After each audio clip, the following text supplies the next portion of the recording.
2023년 8월 17일 말씀 사도행전 22장 30절에서 23장 11절. 제목 당당하고 지혜롭게 복음을 전하는 증인. 고지식한 것을 타협을 하지 않는 믿음이라 생각하는 경우가 있는데 그렇지 않습니다. 상황에 따라 믿음의 모습을 바꾸는 것을 바울이 복음을 전하기 위해 유대인에게는 유대인처럼 이방인에게는 이방인처럼 한 것과 같은 것으로 여기는 것도 잘못된 태도입니다. 실생활 속에서 구분하는 것이 어려울 수도 있습니다. 그러나 왜? 라는 질문을 스스로에게 해본다면 자신의 진심을 볼 수 있습니다.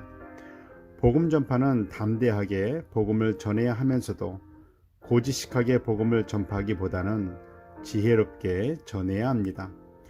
바울이 로마 시민인 것을 알게 된 천부장은 어쩌다 이런 상황이 되었는지를 알기 원했습니다. 바울은 모여든 사람 앞에서 나는 범사의 양심을 따라 하나님을 섬겼다 말하자 대제사장 아나니아가 바울 곁에 서 있는 사람에게 바울의 입을 치라 말하니 그는 바울의 입을 쳤습니다. 바울은 회칠한 담이여 율법대로 심판한다 하면서 율법을 어기고 나를 치라 하느냐 말하니 사람들은 대제사장에게 어찌 그렇게 말하냐고 바울에게 말합니다. 바울은 그가 대제사장인 줄 몰랐다 대답합니다. 그 당시 대제사장의 권한이 어느 정도였는가를 짐작해 볼 수 있습니다. 바울은 대제사장인 줄 몰랐다 하면서 더 이상 문제 삼지 않았습니다.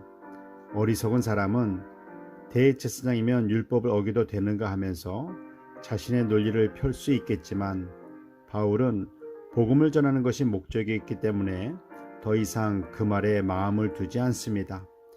믿음 생활을 잘 하신다고 하는 분들이 이것저것 다 따지고 들면서 고지식하게 믿으면서 그것이 믿음이 견고한 것으로 여겨 여러 사람들까지 힘들게 하시는 경우들이 있습니다. 바울처럼 넘어갈 것은 넘어갈 수 있어야 합니다. 바울이 그것에 모여든 사람들을 보니 바리새인들과 사두개인들이 있는 것을 보고 자신은 바리새인 중에 바리새인이요 자신이 이렇게 신문을 받게 된 것은 죽은 이후의 삶, 곧 부활로 인해서라 말합니다. 그 말을 들은 바리새인 무리들과 사두개인 무리들은 서로 다툼이 생겼습니다. 왜냐하면 바리새인들은 죽은 이후의 삶, 부활을 믿지만 사두개인들은 부활이나 영을 믿지 않았기 때문입니다. 바울을 죽이려고 왔던 바리새인 편에 서 있던 몇 서기관들이 일어나 바울을 가리키면서 우리가 이 사람을 보니 악한 것이 없도다. 혹 영이나 천사가 그에게 말했다면 어찌 하겠느냐 말하자 사두개인들도 바리새인들 앞에서 부활도 영의 세계도 믿지 않는 자신들의 믿음을 이야기합니다. 적은 적으로 물리칠 수 있다는 말이 있는데 바울의 지혜가 꼭 그렇게 보입니다. 바울은 지혜롭게 바리새인들을 이용해서 벗어나게 됩니다. 하나님은 바울에게 담대하게 복음을 전하라. 예루살렘에서 한 것처럼 로마에서도 증언하게 될 것이다.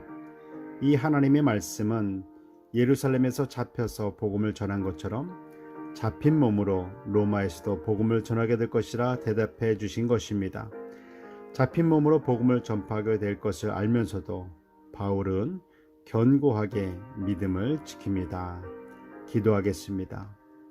사랑의 하나님 아버지, 핍박을 받을 때 핍박을 피하려 하기보다는 믿음을 지키게 하옵소서. 또한 핍박을 받는 상황 속에서도 지혜를 주셔서 믿음을 잘 지키고 끝까지 복음을 잘 전할 수 있는 사람 되게 하옵소서. 우리의 지혜가 되시는 예수 그리스도의 이름으로 기도드립니다. 아멘.